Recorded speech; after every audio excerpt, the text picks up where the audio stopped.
All right, testing, making sure everything is working. Give us a few minutes before we get started. Just trying to notify everybody. Got on a little late.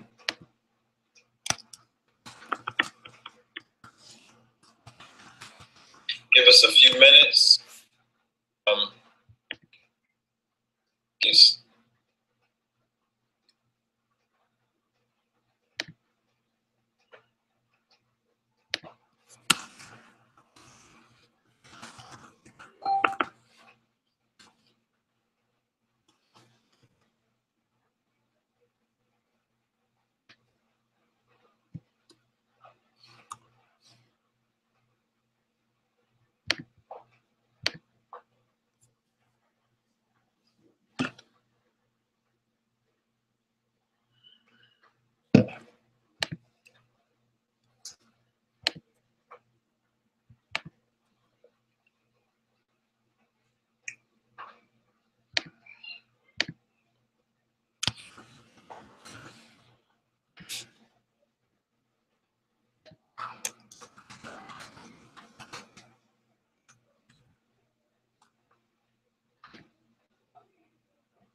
Dad's in here. It's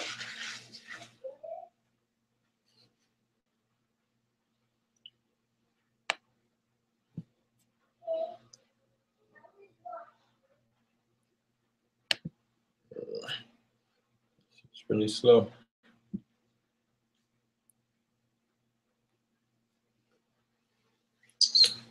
Give us a few minutes. We just loading up some of the slides so we can show everything tonight. So give me a moment.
right, give us a few minutes. Again, we're just trying to load up some of the slides to get ready. Give me a moment.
All right, we're going to get started. Peace, everyone. Thank you for your patience in waiting for us to get all of our materials loaded up so we can have this conversation with you tonight. The conversation is titled "The Grinch Who Stole Ramadan." I made that kind of humorous title to deal with a serious historical subject, but to put it as a parody so that we can, not be so uptight about other people stealing our history. And that is the significance of using the Grinch, right? If anybody knows about that 1957 movie, it's about a grumpy animal who is mad at everybody else who's happy, all right? And sometimes when we get knowledge of self, or we think we have knowledge of self, we move into this zone where we're mad at everything, all right? And anger is blinding if it doesn't have a specific purpose. And so what I want to do is share some science with you about why this time of the year has always been important in various indigenous civilizations. And if I can do that, then it will help you understand the basic tenets that are used to obstruct your managing your personal energy and understanding universal energies and laws so that you can empower yourself like you have in the past. And you can do that in real time right now and not have to, wait or not comprehend the methodology that is used to do that. All right. And so just for some preliminary backdrop for some of you, I know that hopefully, I've told some people told me that they're going to let their children watch this. So, I'm catering to children in the sense of holiday season or just school when they learn basic things about history. I want to be able to make it very clear to the young people who are watching the importance of signs and symbols and being able to interpret them and what tools you need in order to interpret them. Okay. All right. So the first thing is that, of course, all the young children who are watching this know we're in the so-called holiday season. Starts around Thanksgiving, the third Thursday in November, usually around the 26th of November. We get into this holiday season and it goes all the way through to Christmas and into the new year. And it's supposed to be a very celebratory time, family-oriented time. So-called American culture, has these holidays, Thanksgiving, then Christmas, then New Year's, and we're doing a lot of different things. We're spending money, traveling to see people we haven't seen, doing all of those things, all right?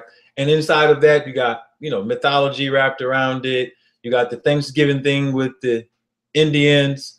And then you have, of course, Christmas surrounding either Jesus or Santa Claus, elves, reindeer, gifts, trees, all of these things on into the new year. All right.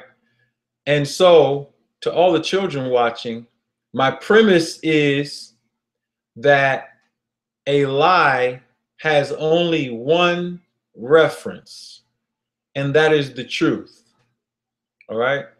A lie only has one reference, and that is the truth.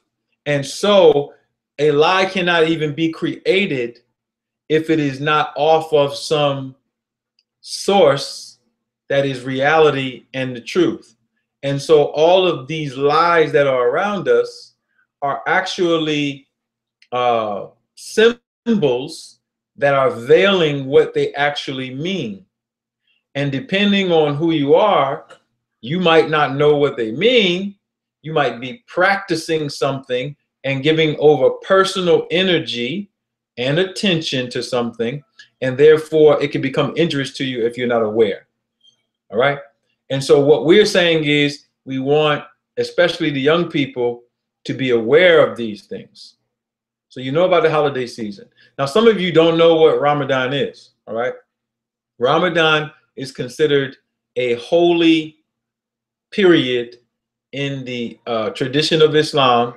It is the time when Muhammad is said to have received the Quran, and it's important to over 1 billion people because they see that time period as important in Asia and Africa because it allowed for the indigenous peoples in those areas to remove themselves from under the cloak of the Roman and the Persian Empire, and then to create or recreate a monotheistic system that spanned 4 continents. All right. And so 5 continents actually to our knowing.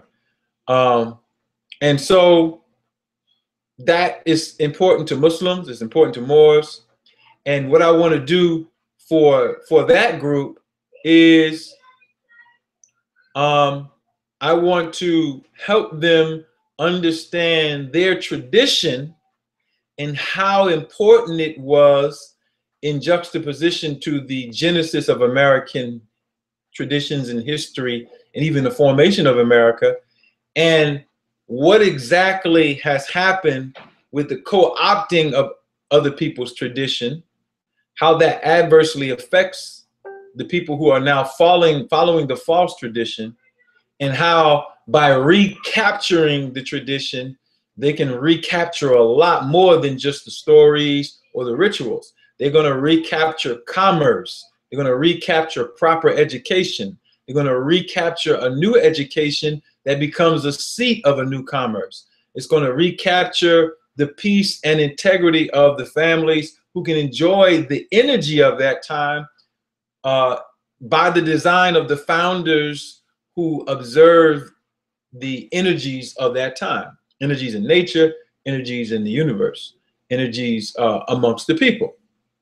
And so there's a long history, tradition globally of indigenous peoples having celebrations around the winter solstice, doing fast around the winter solstice, right? Doing certain rites and rituals around the winter solstice, some of which are similar to what we do now. But what has happened is a small minority on the planet, the Europeoid group, has co-opted history amongst white males in universities. And so by that co-opting and controlling the educational, which is the mental framework of the society, they have also correspondingly co-opted the commercial aspects of this time. And therefore, they have taken your energy away from you. All right. And so some of our response has been to let's boycott. All right, let's boycott Christmas in the way that the Europeans practice it. Let's boycott that and get our focus back and get our energy back. And that is a great tool. It allows for us to remind ourselves that we should be redirecting energy. But a boycott is not a cultural tool. It is a response to an adverse situation, and it is a punishment upon the people who have affected you adversely, basically as a warning to them that if they don't treat you better, then you have a tool to injure them. So it is temporary because it is not based on constructing resources, but it can become a vehicle to take the resources that you do save and redirect those resources. But what culture and tradition does is that it provides you with a rhythm, a constant rhythm that can be naturally practiced, accepted, and it's a natural flow. So now it's unlike, a boycott in the sense that a cultural rhythm will show you how to invest. It sets a continuous cultural schematic and educational schematic, and it is inheritable. All right, we can't inherit boycotts, but we can inherit tradition if it's clear what the tradition actually means. All right. And so the first thing that I want to show you is the fundamental truth, the scientific truth of what is actually happening at this time in the stars. And I want to relate it to the founding of the United States of America, and I want to relate it to specific scientific astronomical realities amongst our traditions and the mores of our traditions in Islam. And if I can do that and show that the Muslims had a very sacred study of astronomy, and that it had to do with how we use literally the energy of the Creator, and how that energy is important in our personal lives on this planet. If we can make that fundamental connection, we have made the most important connection that we can make ever. And so this is what your traditions can do for you when you are aware of those traditions. And I want to help you understand that. So I'm going to use astronomy, and I'm going to focus in on and hone in on this so-called holiday season. I'm going to show you how you cannot defeat an enemy if you are not wiser and more intelligent. You cannot defeat an enemy if you are not wiser and not more intelligent. If they are more intelligent, then they'll have you, recognizing that you should negate their traditions. But if you don't know it's really yours, because you don't understand the thesis between lie and truth, then you will be angry, and the anger will unplug you from participating, but it will not plug you into the power of the time. All right. And so I want to start by showing some stuff astronomically. All right. So give me a moment to load this up, because I'm going to load up an astronomy software, and I want you to follow me here so you can see what actually happens on November 26th. Then I'm going to take you to George Washington, and I'm going to show you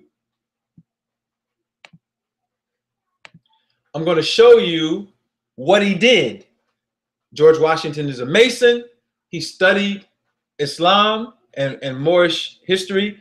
He knew indigenous history, and these people are activating systems and formulas that you have, and that's why it seems so hard or difficult to deal with them, because they're dealing with your magic, and most of us are not. So here we have Stellarium software. This is a software that you can use for astronomy. All right, I'm going to open this up a little bit more. All right, so we're facing the southern sky. All right, you can see the southern sky. You see all these constellations here, whatever. All right, so we're going to come off of that. All right. See if we can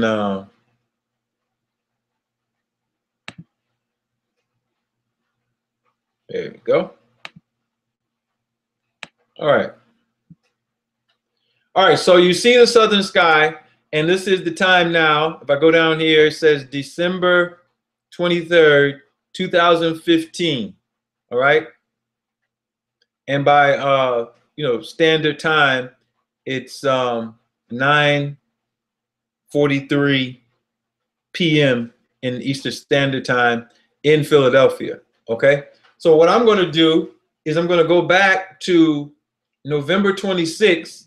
I'm going to rewind to November 26th so you can see what the sky looks like. And I'm going to begin to unveil some things to you that will help you understand the importance of this conversation. I'm going to go back to what you call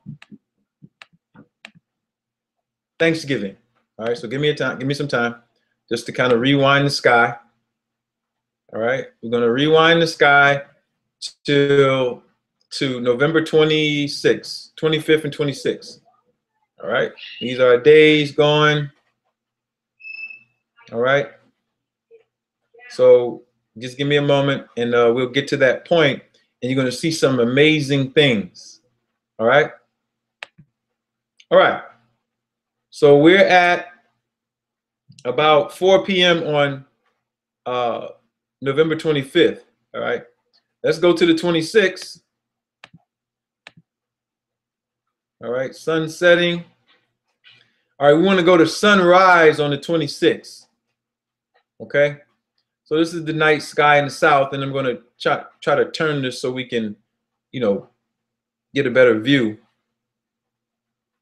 All right, so we're about 10, going on 11 o'clock at night. All right, and we're going to take it to sunrise. All right, on November 26th, and I want to show you something. All right. You see some stars that are familiar in the sky right now. All right, let's go to sunrise. Go back a little bit. All right, so when you're looking at this, all right, you're going to see a whole bunch of stuff here. When you're looking at this, you can see the main constellations. All right. And the ones I want to highlight, all right, turn back south, are about to come up now. So let me speed up just a little bit and go to sunrise. All right. Now, notice it's November 26th. Okay. November 26th. This is the sunrise, sun rising in the east. All right.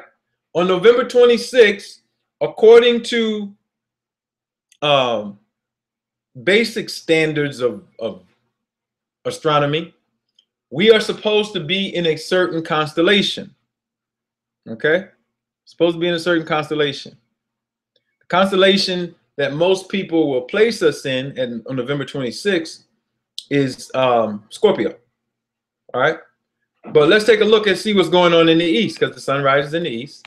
All right, so let's get the sun up a little bit. All right, so we're about 8 minutes into sunrise. Okay? And you see the constellation Libra. All right? And you see this guy right here.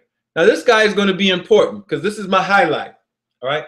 Right due east. Exactly due east. All right? Exactly due east.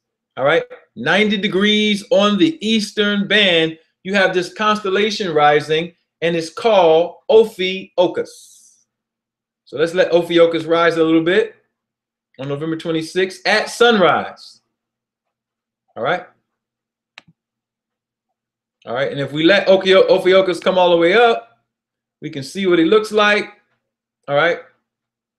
So the sun is right there. All right. Let's get it going a little bit further so you can see this.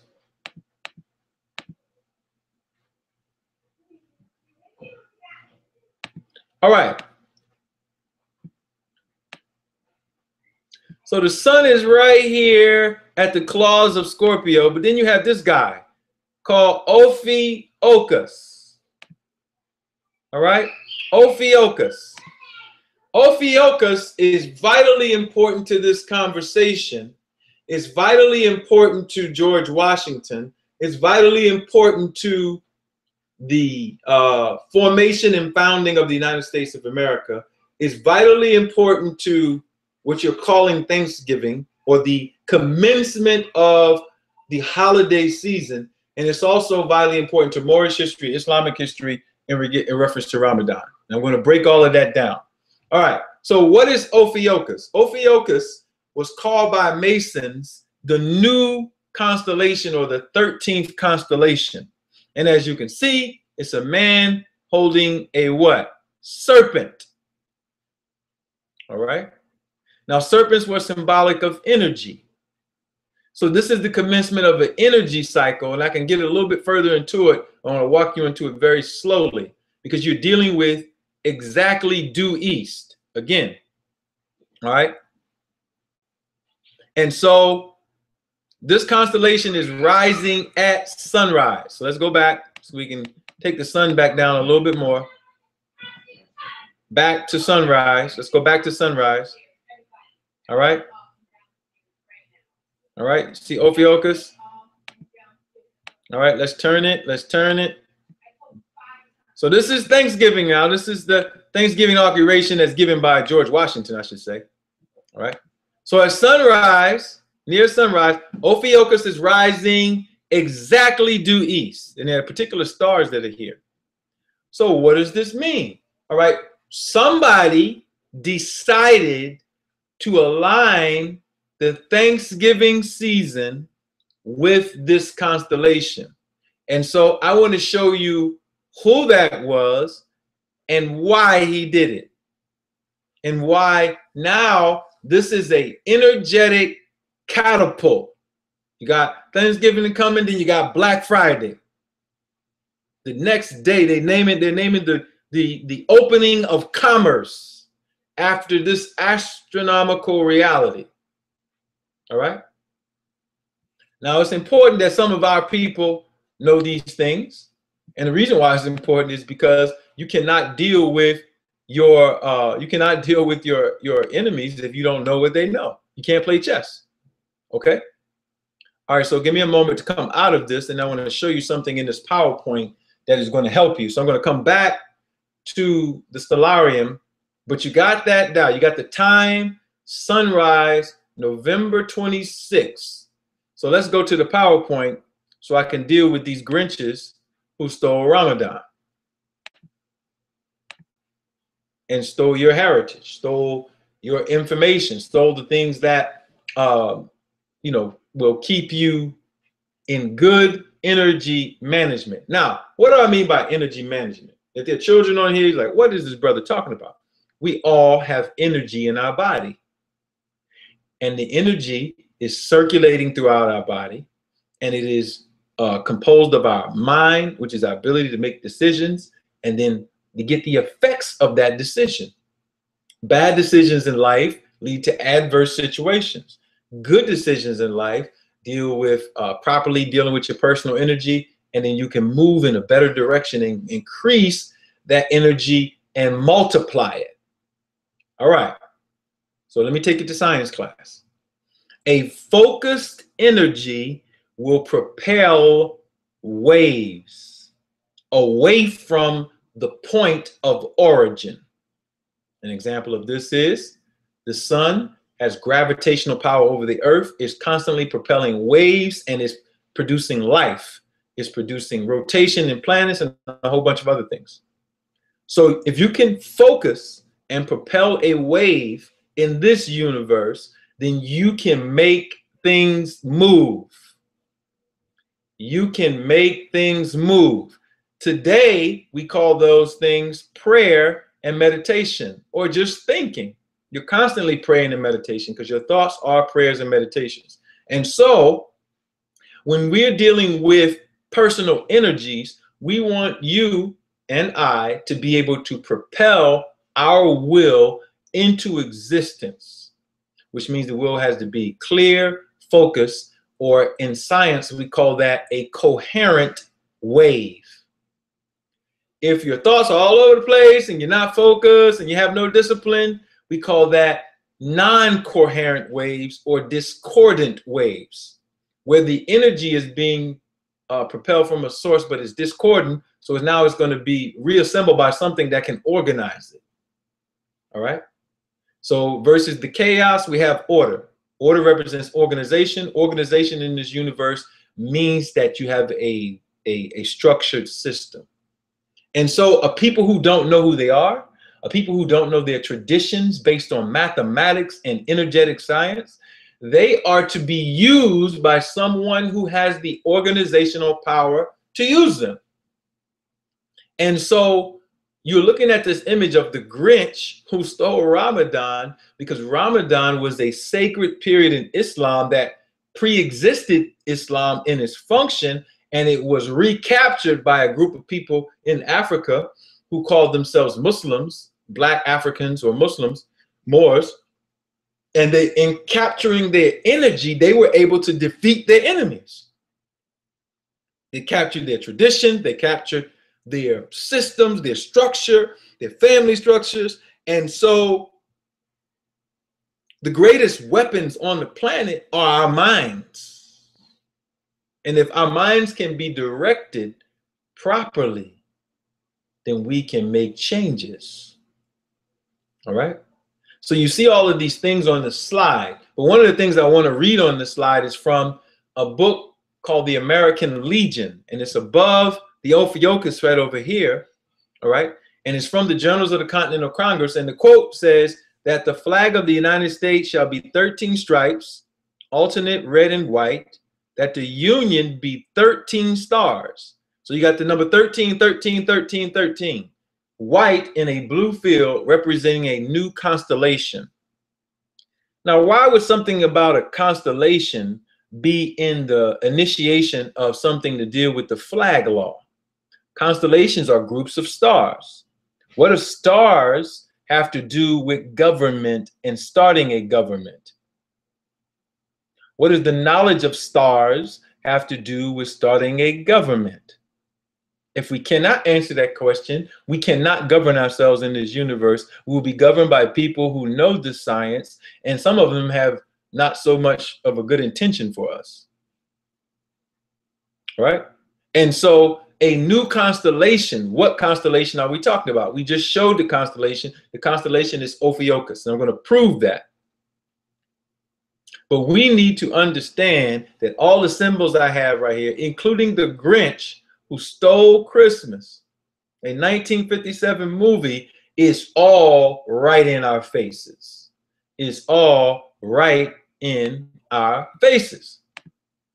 And there are people who do not hold value in Black people and have been that way, who we are calling founding fathers and other things. So let me move through this presentation so we can get some of this. I'm going to go to some of these guys. Now, this is Thomas Jefferson. Thomas Jefferson knew about Ramadan, right? Because he had a Ramadan celebration at the White House while he was the president. Meanwhile, he being from Virginia, he knew that Virginia had made laws to outlaw the practice of Islam amongst the Blacks, because he knew who those people were. He knew their Moorish history. In Virginia, they knew it. So look at what Thomas Jefferson has to say about your people.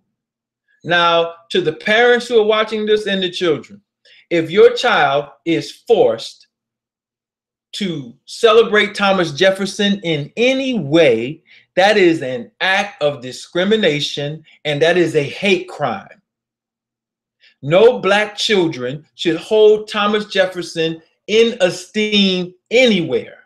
And the reason being is because this is his quote about your people. And here's the source. Take a screenshot of it. Take out your phone and take a picture of it. And if they try to force your child to celebrate President's Day, Thomas Jefferson, this, whatever, take this and say, this is what he had to say about our people. We are not celebrating him. I am going to sue you for a hate crime. School, principal, teacher, whoever it is. Y'all want to make some noise. We need to make the kind of noise that makes them move these people who they are venerating as founding fathers of a moral concept. We need to move these people out of the way with knowledge. So this is what Thomas Jefferson had to say. The blacks, whether originally a distinct race or made distinct by time and circumstances, are inferior to the whites in the endowments both of body and mind. So how are we inferior in body and mind when we work for y'all to make y'all rich? If you could do it yourself, then you would be superior, but you couldn't. Now check it out. Thomas Jefferson was from Virginia.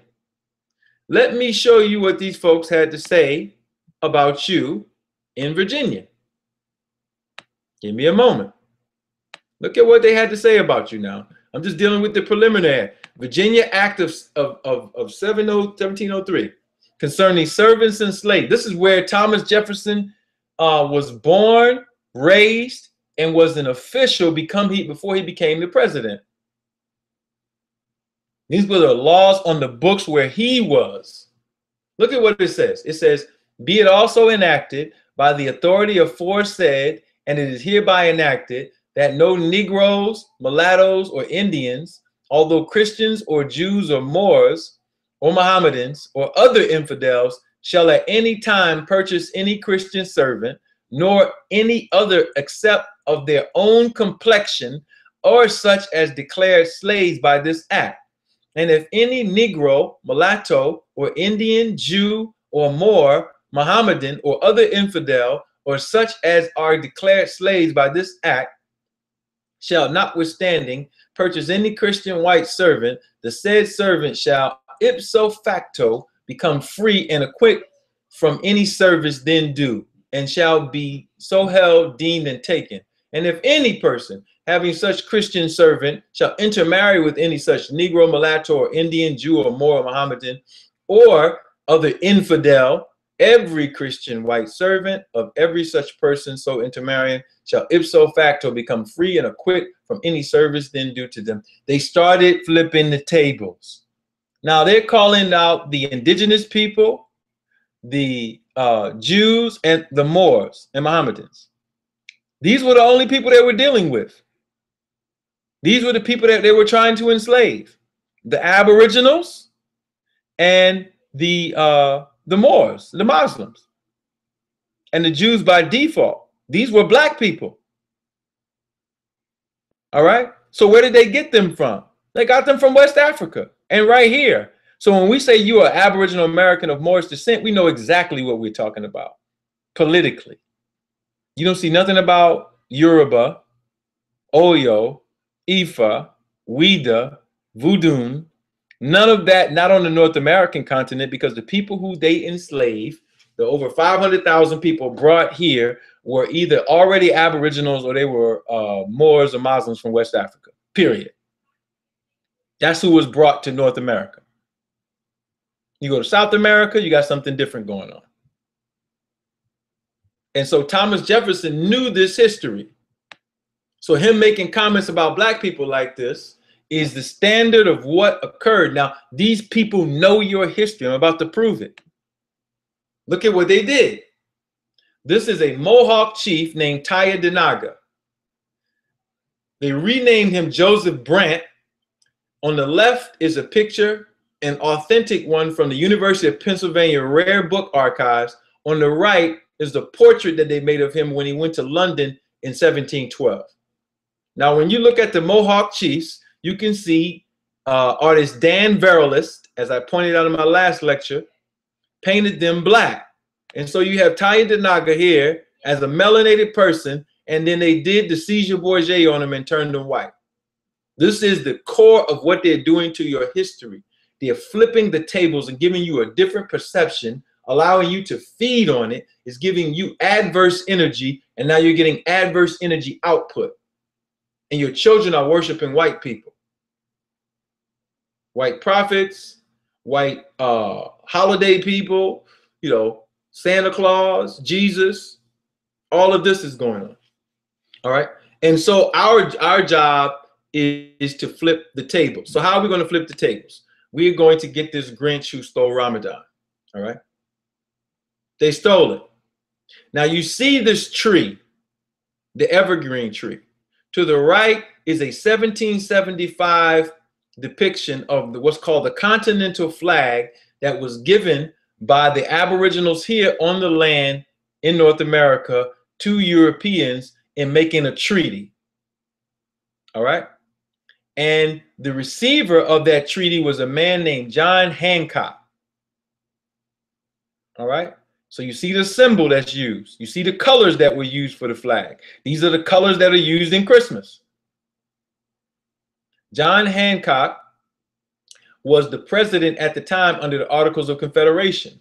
He received an indigenous name, and the name was Karan Daun, which means great tree.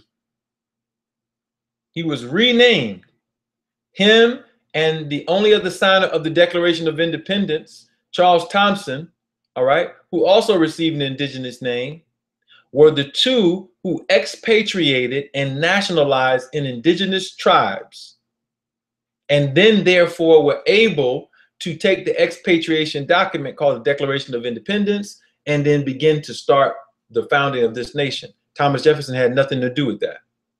So you need to know this history. What is this Grinch really about? And what is he stealing? Let's go and show you what he's stealing. What is he stealing?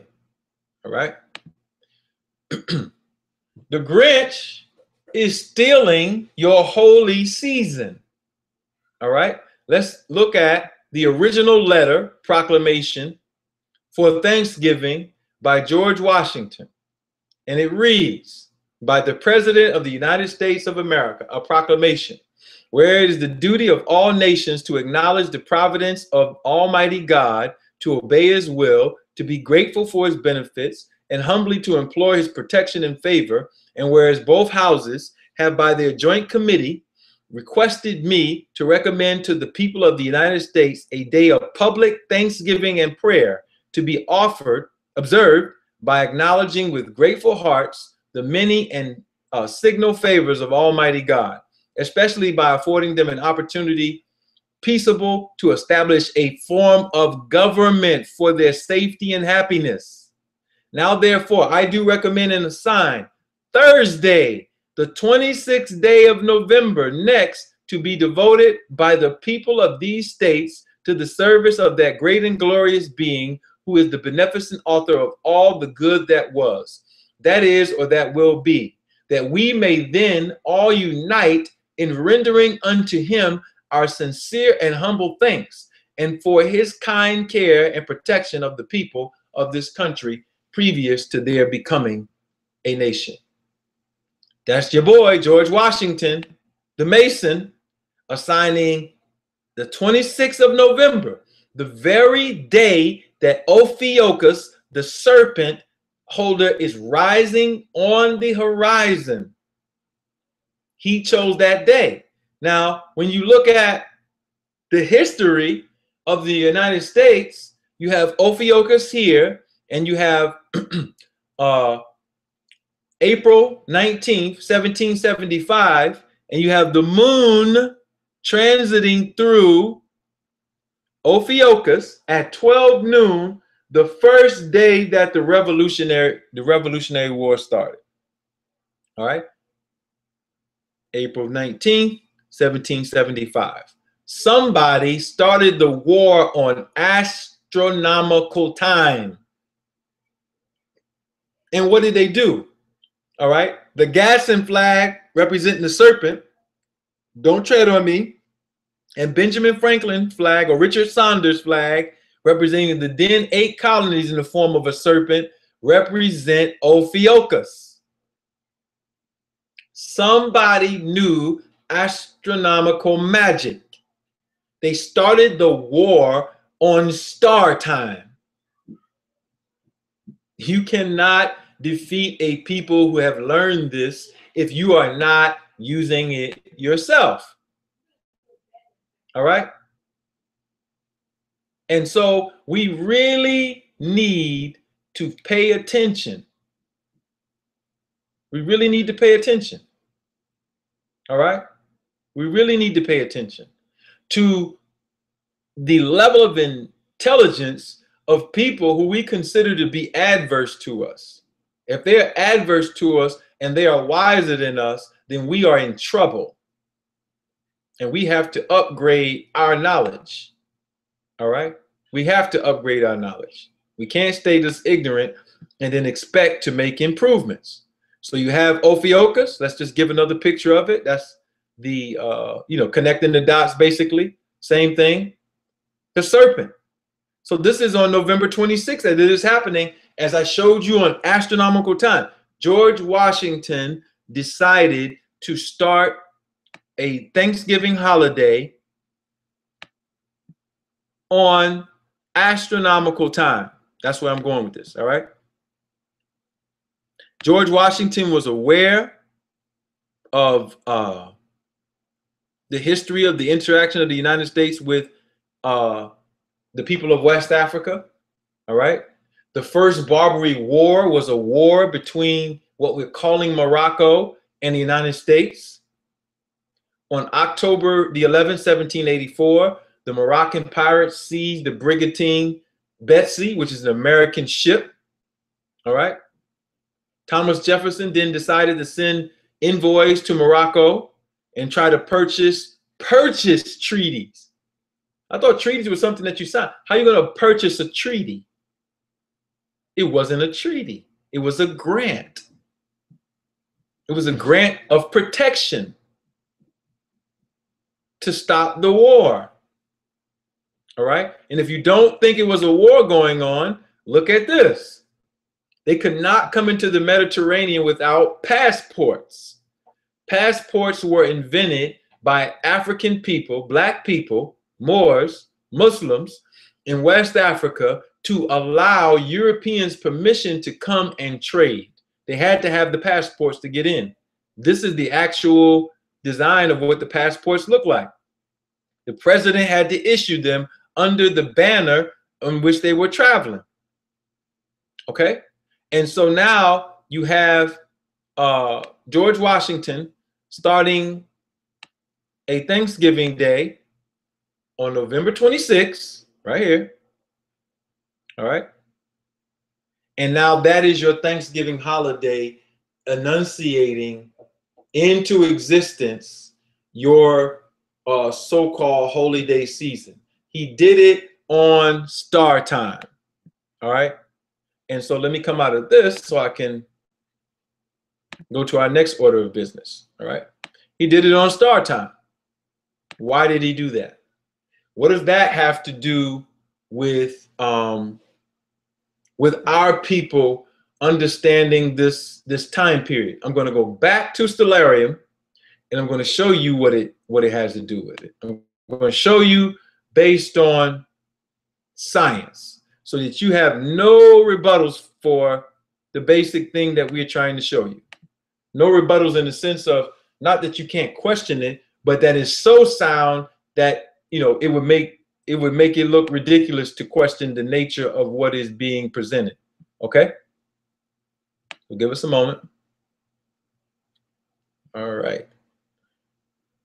Can we get Stellarium to work? Come on, Stellarium. There we go. All right, so everybody should be able to see Stellarium now. All right, so here is November 26th. All right, we showed you when the sun is already up. It's been rising for about 35 minutes now. And here you have Ophiuchus, the 13th constellation. That's the new constellation that they were talking about in that literature. And so now let's speed it up a little bit because we're going from the vernal equinox to count 9 months, right? I want to do something and show you what's happening here. All right. Now, wait, before I do that, let's rewind a little bit. Go back to sunrise and go all the way over to the sunset. Now, when we go to the sunset in the west, all right, we look around and we say, well, what's going on? All right. Let me show you what's going on. Let me rewind to sunrise, which is 6:57 on this day. Around 6:57. All right. What do you see? You see this star. Let's pull it back. You see this star right here. Now, this star is very important. All right.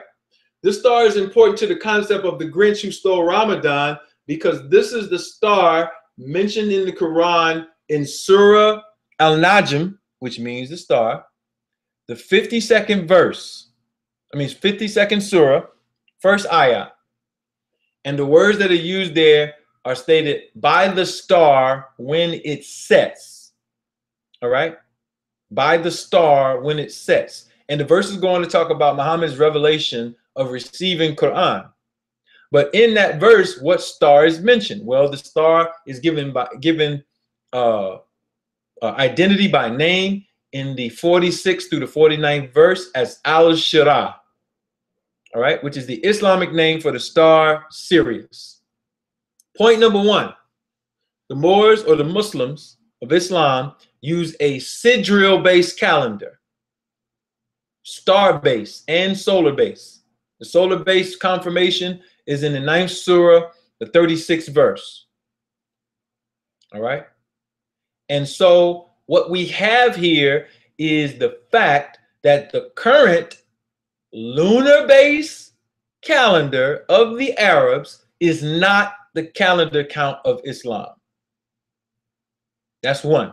And two, at this time, this star that is setting in the 9th month, beginning the count for the year from the astronomical new year, which is the vernal equinox, or what you call spring. So 9 months from that beginning, you get this going on. What do you get? You get this star setting. Now let's speed this up a little bit so we can see at sunrise on November 30th.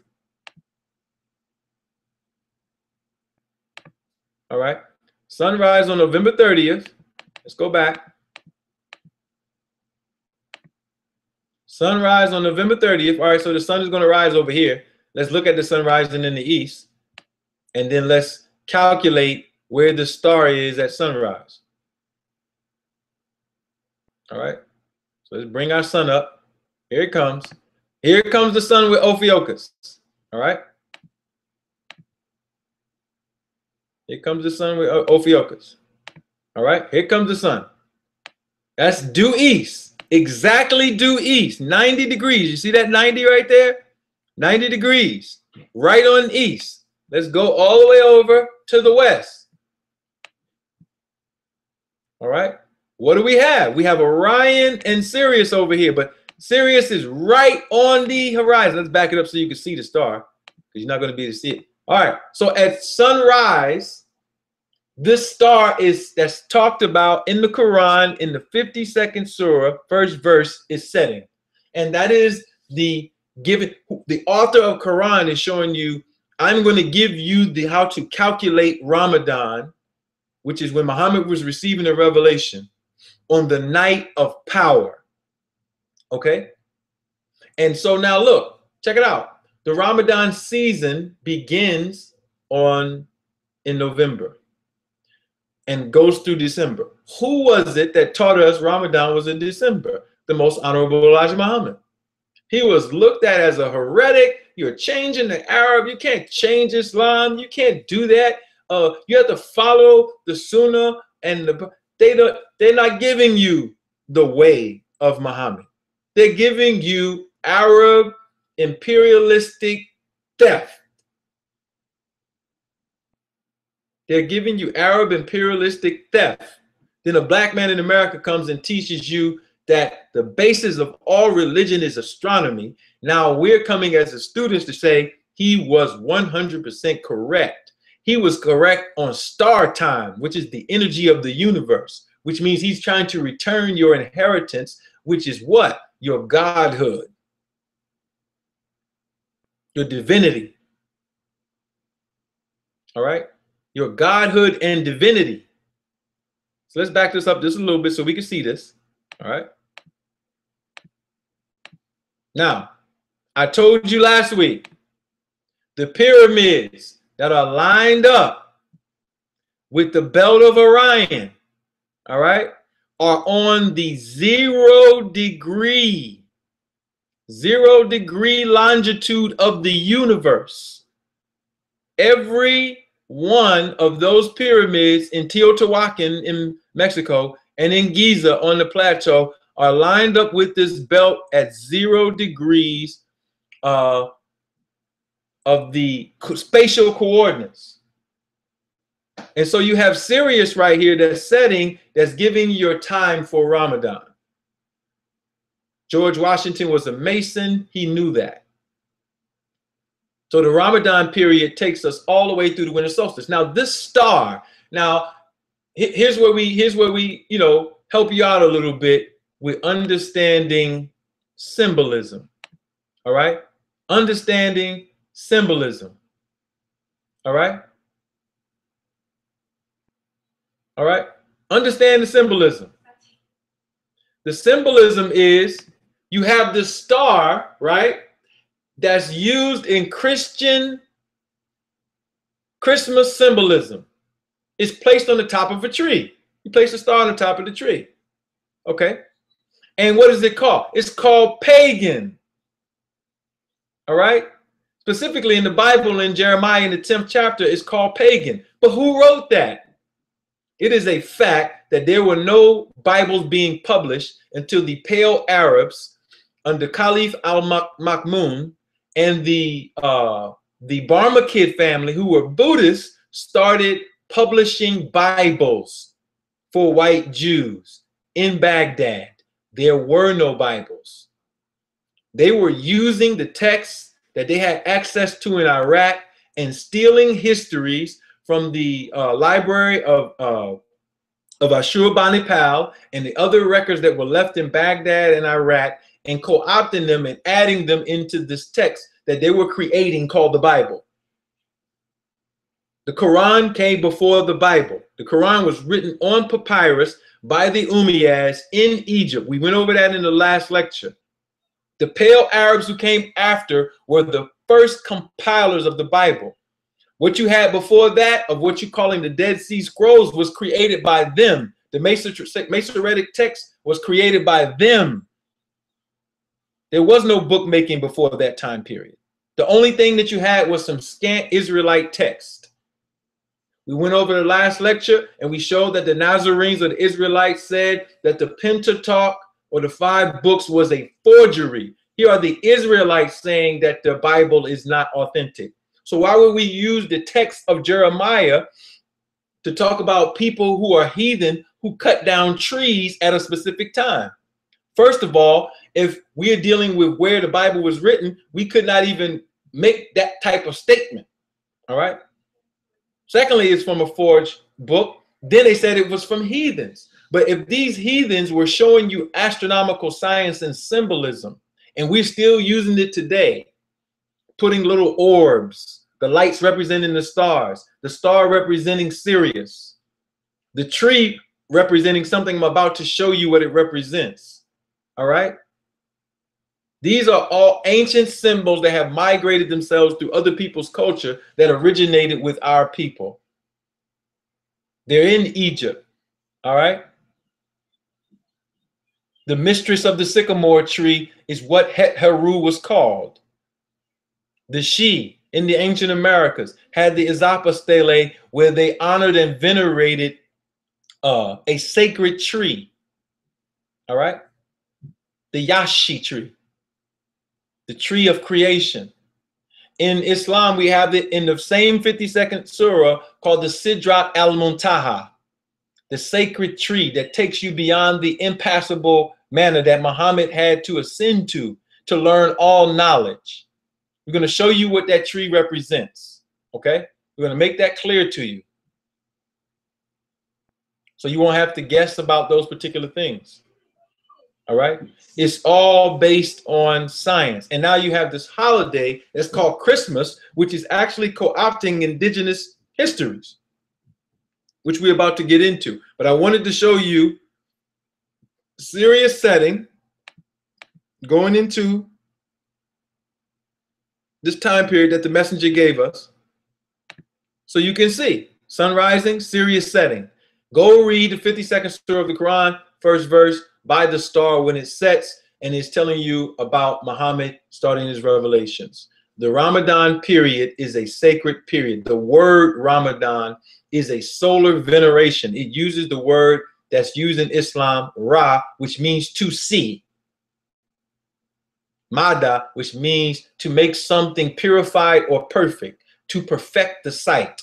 The sight is perfected during Ramadan because we're supposed to be fasting. We're supposed to be focusing our energies on what we want to come about for the next year. We're supposed to be spending time with family. We're supposed to be doing the things that we're doing now under our own culture, though. And so what I'm saying is, when we start divorcing ourselves away from what Europeans and other foreigners did, we don't need to negate the possibility, not even the possibility, the reality that they just co-opted it. And so now we have to study, because we're supposed to be happy during this time period. We're supposed to be celebrating. We're supposed to be doing all these things under our own culture. We're not supposed to be these knowledge of self mad gangsters with red, black, and green on, cussing out white people, talking about they stole all our stuff. No, we're supposed to be focusing our own energies on our own self and being very clear about, you know, who we are and what we're supposed to do. All right. So give me a moment. I want to go to this tree symbolism, and then we can kind of move past some of this, so we can get to, you know, the important parts. All right, and it'll be some repeats, but that's okay. We're just kind of going over the parts that are most important, and then we can migrate this conversation out into you know, the basics of, okay, well, what does all this mean to our economy, to our education, to, you know, all of the things that are important to us. Okay. All right, so I'm going to switch this to another PowerPoint. Give me a moment, because I want to show some of the tree symbolism and what the tree represented. All right, represented two basic things. All right, and I'm going to go to it. We're going to start in America, ancient America. All right, start in ancient America. All right, so what I'm going to show, what I'm showing now is something called the Azapa Stele, number 5. The Azapa Stele number 5 is a document record left from the Shi, who we misnamed and we miscalled the Olmec, or Olmec Maya, and some of it is in pictorial and other parts of it are in what you call the Epi-Olmec script. Now, the Epi-Olmec script can only be found in the Americas. It is not in Africa. The Olmec did not come from Africa. They are our black ancestors, but because we have been forced to believe in the out of Africa theory that was originated by Charles Darwin, and then assisted by Francis Galton with the eugenic arm, and then later European anthropologists who tried to find a common ancestor between Homo sapiens and the monkey family, some type of primate. We've been following that warped education, and so we can't get it inside our minds that humanity is not monogenetic, all right, and that our origins, we either have to resolve that we don't know, and that black people are everywhere on the planet, which is a reality, or that we can go into the text and discover what our ancestors said about where we originated from when they had a way higher knowledge. We could do that. But I'm not going to raise those arguments tonight. I just want to show the importance and symbolism of venerating the tree as a symbol of life. Because that's what you do, right? That's what our family does. And you can educate your family, have a conversation. Why do you have this tree in your house? Instead of quoting this corrupted Bible, Jeremiah 10, you need to really get into the symbolism and say, why do you have this tree in your house? Do you know about how black people venerated trees and what it meant in history? Why specifically do you have a conifer in your house? All right, this evergreen. because there's a reason why you're using that evergreen. And you don't know it. It's giving you so much happiness. I'll drop it right now. Do you know that conifers, specifically the evergreen, is a tree that reduces nitrogen in the soil and the atmosphere? For those of you who have studied my work, you know that nitrogen is dangerous to melanin. It is dangerous to carbon. It is a toxin, whether it's in the aerosol form or the biological form in ammonia or amine compounds.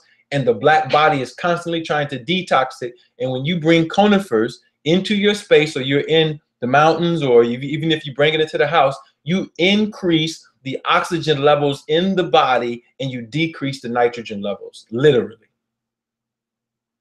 Who made up that tradition? Who put that tree on a flag? Who did these things? What type of knowledge did they have to do those particular things? All right. And where does this tree symbolism come from? It comes from your ancestors.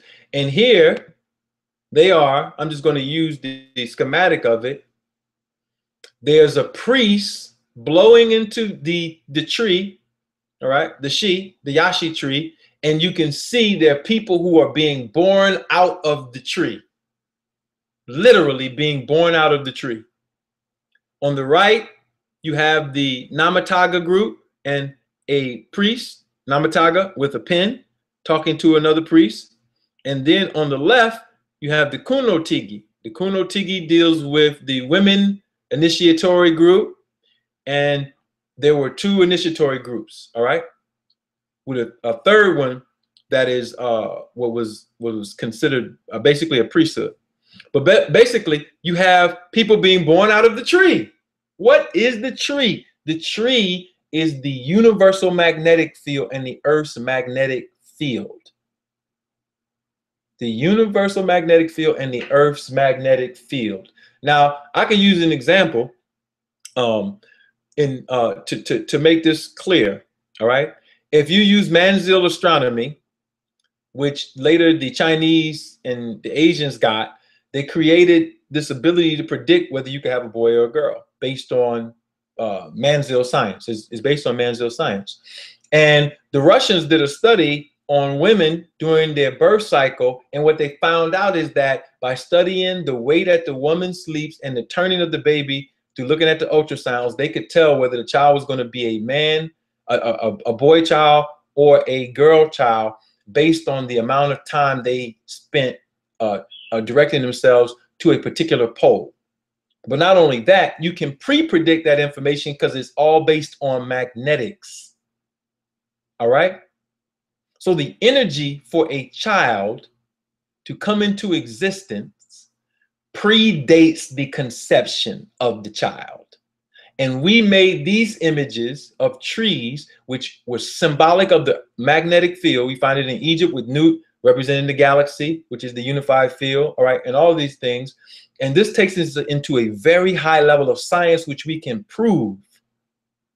But it's science that our ancestors had and knew about. They knew about magnetic fields. They knew about the North and the South Pole. They knew about pole shift. They knew about geological disasters. They knew about all these things that are new and in movies in 2012 and tsunami. They knew about all those things and they wrote about them.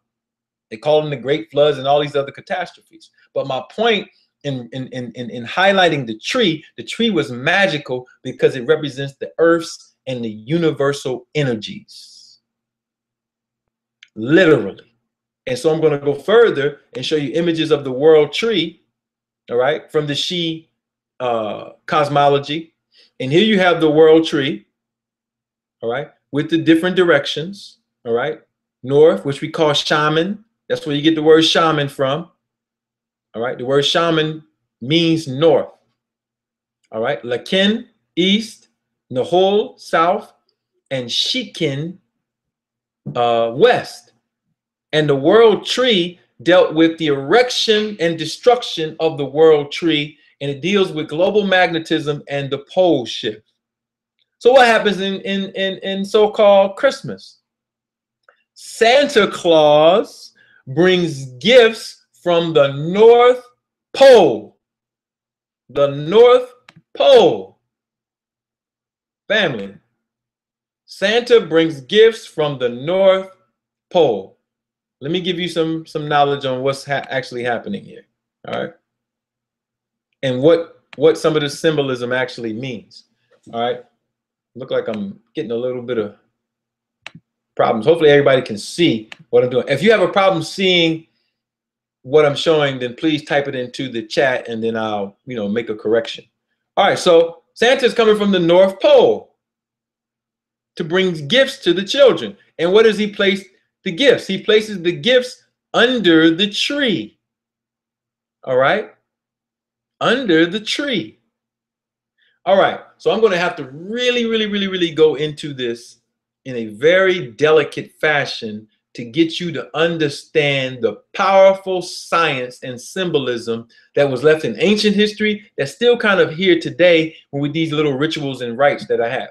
But this is the earth. This is one of the symbolisms for the tree. Earth magnetic field and universal magnetic field. All right? And this is your global mind. All right? You live inside of this earth field.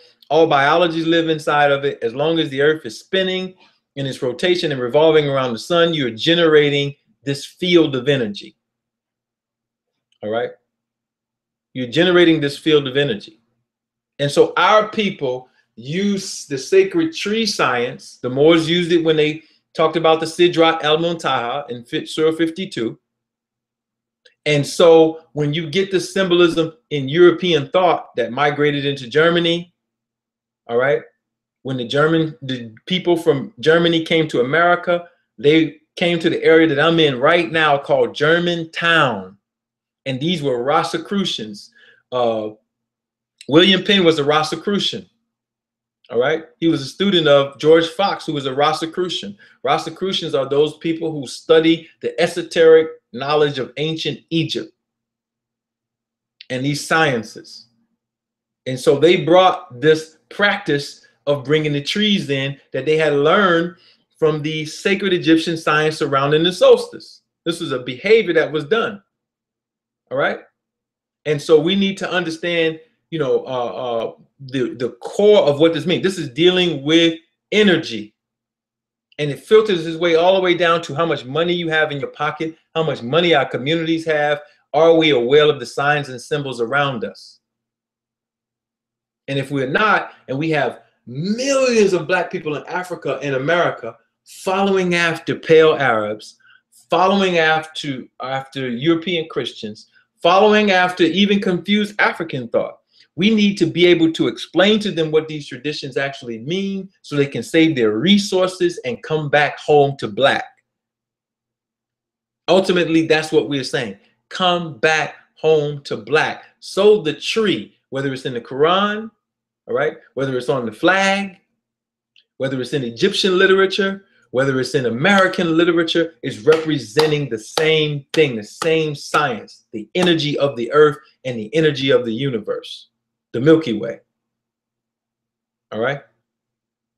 And the children getting gifts from under the tree, the star, and all of that represents some very profound things. And I'm about to show you what these things actually mean.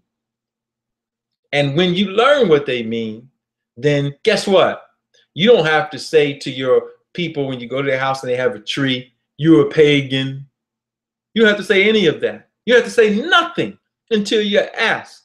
And when you ask and you go back and do this research, you can unload all of this indigenous American, indigenous African history on them about where this comes from, what it represents, and how you are the end of the conversation. You meaning you Black people. You are Earth's guardians, and you're in bad shape right now just because you lost some of your knowledge. All right? But it's time for you to get it back. That's why we're having this conversation. And so I want to show you some of the further astronomy about what this represents and why the winter solstice was so important. And then I can come back and close these points out so we can get out of here. So give me a moment. I'm loading up a really big file, and I want to, get it open right so this computer doesn't shut down on me. And once I get it open, I will switch the view and show you what I have here. It's taking me a moment though. All right. So let's see if we can get this open.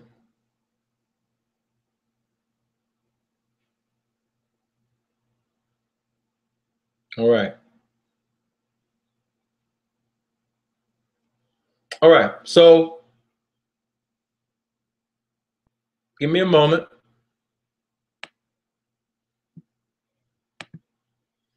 As this file is very, very, very large. All right, here we go.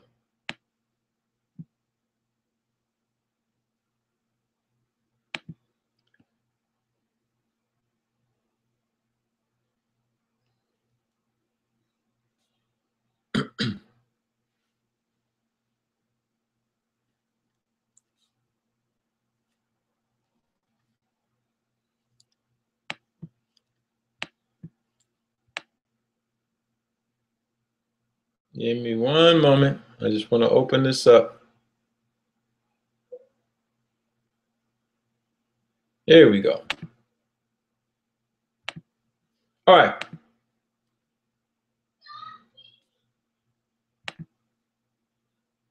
All right, so let me switch this and then we can you can see what I'm looking at. Give me a moment.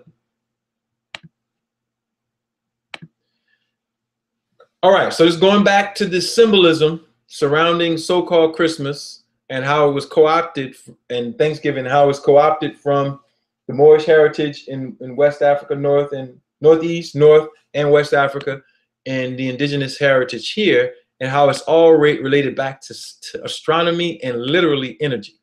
So let me open this guy up. Give me one moment. I got a lot of stuff open here, so I think I'm taxing my computer. I got about 8 different programs that are really, really big open.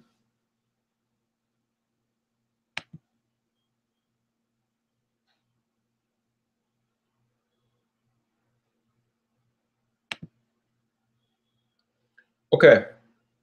If this doesn't, I'm going to have to shut this down and then open this another way. All right, 10, 9. All right, let's see if I can open this another way. This guy.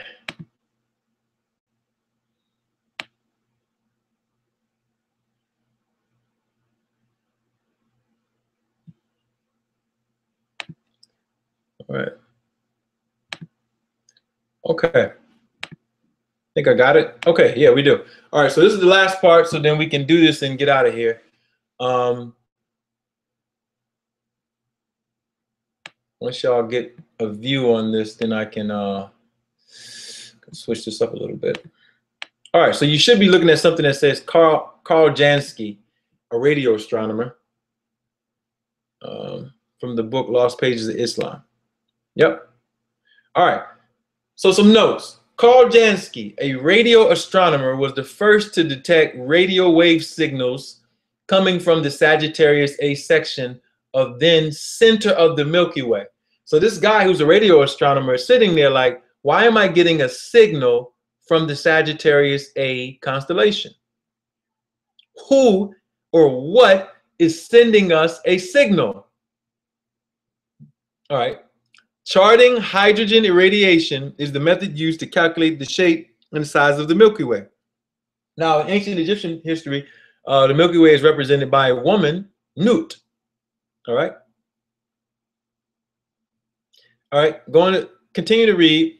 Very long base radio assay telescope allows for the checking of the radiation from stars in 3D, should say 3D, and how that 3 days, excuse me, and how that radiation shifts over time, which gives a hypothetical visible picturing of the massive galaxy in order to calculate its size. So they're trying to calculate the size of the galaxy and figure out why are we getting radio signals from the center of the galaxy. So here's a view of the galaxy. So check this out. This is the bottom of your world tree, your Sidrat al-Muntaha. At the top are the 7 pole stars that it takes approximately 25,000 some odd years to pass through. So literally, the top part of the universe is shaped like a conifer tree, just a little wider, like a circular pyramid. This would be the bottom. Here we are right here, sitting in the sun's environment. And so what happens? Whenever we go around the sun in what we call a year, when we're on the inside of our revolution, the North Pole is directed to the galactic core, where they're receiving this radio waves from. All right. At the galactic core, all right, is the hypothetical prediction of what they're calling a black hole. We don't know if black holes actually exist, but they know that there are 16 stars circulating around pure blackness. There's nothing there. So how can pure blackness make stars that are supposed to have more gravitation rotate around it? And how is this said black hole forcing the sun and everything in this galaxy to rotate around it? All right. The secret of the tree, or the underneath the tree, is the root. The root of the universe is this galactic portal in the Sagittarius A constellation. And how do we know that ancient people knew this? Because they venerated the winter solstice, here we're talking about Ramadan, as the most holy day of the year, which the Moors called it, in Islam we call it Laylat al-Qadr. Laylat al-Qadr. Laylat al-Qadr is when the sun, the earth, and the galactic core are all in perfect alignment, with the North Pole tilting itself away from the sun, towards the galactic core, because the galactic core has more gravitational power than the sun. All right. So when we are at that point of the longest night of the year, at the winter solstice, we're at the height of magnetic energy on the planet. This is the time you will have dreams, visions, and things that you are doing will propel yourself into the next 365 days, literally, energetically. The Moors, or in Islam we call this the Arsh al-Istiwa, the throne of power that Allah sits upon. And so now we can prove with astronomy all of this ancient black mythos is actually the key to science. It is light years beyond what white people know in regards to science, or what they're just getting caught up with. And with that being said, the Milky Way galaxy is the only galaxy that can be seen from Earth. You can see the belts of it. These belts that I'm showing you here, these arms, these bands, we're in the spur arm, can be seen from Earth. Besides these, no other galaxy has actually ever been seen in reality. They're using this very long base radio array telescope, all right, along with the Doppler effect, all right, with red and blue shift, to give you hypothetical planets and galaxies which they've never seen, or they suspect that are there through perturbation. The ancients only talk about one galaxy, and they only mention one, all of them. Now science is giving you CGI photos, which are computer-generated images of hypothetical galaxies that they've never actually seen, and the only indication is that there's some perturbation, or the radio assay telescope is telling us that something might be there, so we're going to give you an image of it even though we haven't actually seen it. Checkmate. Not only did black people know the most spiritual night of the year, which we are in that window, that 3-day period right now, but they charted it in their traditions.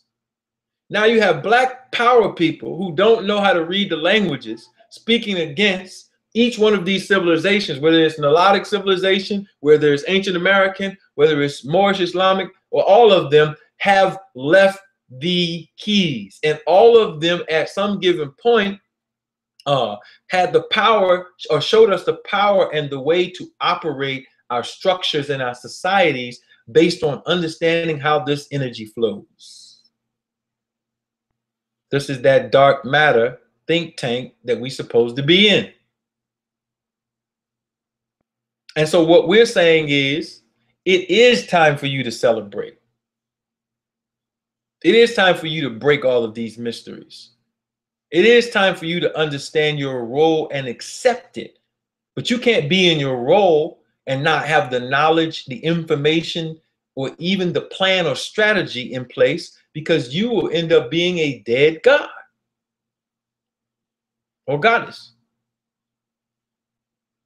And so this presentation is about speaking to the billions of Muslims, most of whom are indigenous, black people on the planet, and telling you stop following Arabs. Now you have someone that can break this all the way down for you for clarity. And the billions of dollars you're spending to go to Mecca, which was never the capital of Islam, you can now redirect those resources to your own community. Get our books, get the Lost Pages of Islam. Learn when your holy season is and recapture the energy. The same for the people who study Nilotic civilizations or African traditional spiritual systems. All of it is based on astronomical energies. The time for believing in ancestors is over. You are the living ancestor when you have the living information. The returned ancestors are the children who receive the gifts from under the tree, the world tree, the cosmic energy source, the root. There's no need to worship stars and suns because we make stars and suns, literally. So all of these myths that we have around us, we can peer through them because Ramadan is perfect sight. It's the time of perfect sight. That's what it is. And so you are supposed to be receiving a kitab too. Your own life purpose is the kitab that you're supposed to be receiving. And so when we look at these histories, we look at the science, we have to understand, and I said this at the evolutionary conference, and I'll say it again, Black myth and Black mythos will outgun European science all day. What we mean by European science is the political objectives to turn and thwart the truth, to fit an objective, to extract energy and resources from indigenous people who do not know their Black math or Black myth. That's what we're talking about. And so we got to relearn it. We got to relearn it. We got to relearn all of our indigenous sciences. We got to learn it. If we don't learn it, we cursed ourselves. We have no one else to blame. What this science is teaching you is the law of primary causation. The law of primary causation deals with the fact that, as it stated in the Quran, Allah will not help a people until they first help themselves, showing you who you are. All right? There is no boogeyman that's setting karma and dharma for you. There are laws in the universe that are to be activated.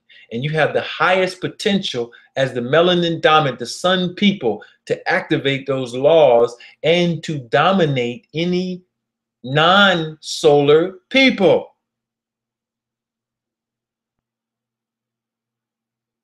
You got the right to put them in check. You got a new education here.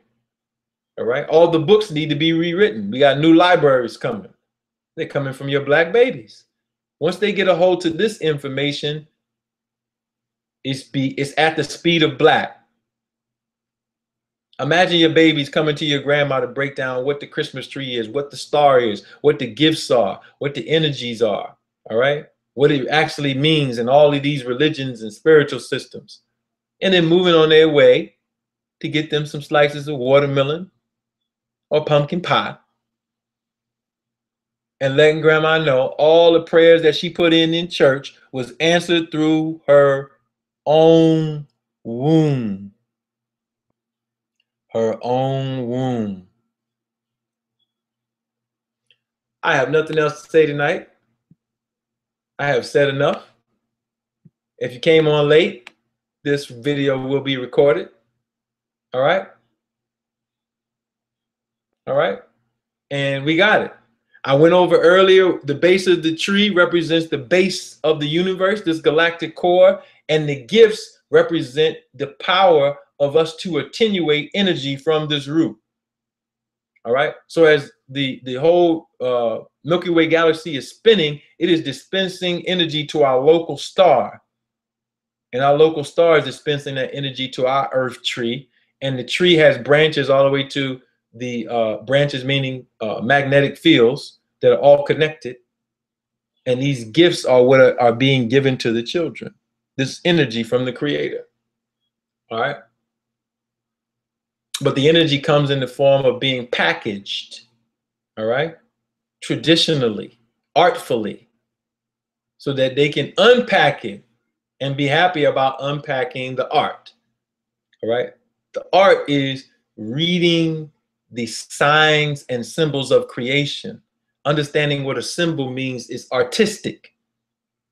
And then the science is being able to break down the laws that govern these symbols and what they mean in real time so that we can use the formulas to activate our power. We have to take our energy back. We have to take our commerce back. We have to take our education back. All right? So the winter solstice came through at 11:48 p.m. All right? On Monday night, the 21st, we're at the 22nd and the 23rd, we're the second day. Tomorrow is that 3-day window, all right? So keep your day tomorrow productive, keep it peaceful, continue to visualize and project and write down what you want to happen for the next 365 days, and literally it's going to happen. The people you are around, the conversations you are having, the things that you are focusing on are going to be at the core of what is around you for the next 365 days, the principles and the activity around it. All right? Ramadan ends on December 31st this year. It started on, 30th. It started on November 30th, according to the setting of Sirius. It ends on December 30th. All right? The night of power at Laylat al-Qadr already started, already happened. All right? We're 2 days past it, but we're in that window of time. And when we get to the core of that, we understand time is only our friend. We use time. All right? And so I'm going to sign off. I just wanted to do a short presentation for you so you can hear some things. Go back and study this. Take some of the notes, get some of the information, and then go share the information with your people. Take this video and send it to them and let them know that Santa Claus has come back. The Holy Claus from the North Pole is black. All right? He's bringing gifts from the ancestors. All right? And those gifts are the gifts that show us the mysteries that are all around us that are really our mastery. The mysteries are our mastery. And we just have to dig into our mastery. So thank you, brothers and sisters, for listening tonight. I'm going to sign off so I can do the rest of my duties tonight. Thank you. Peace. We love you.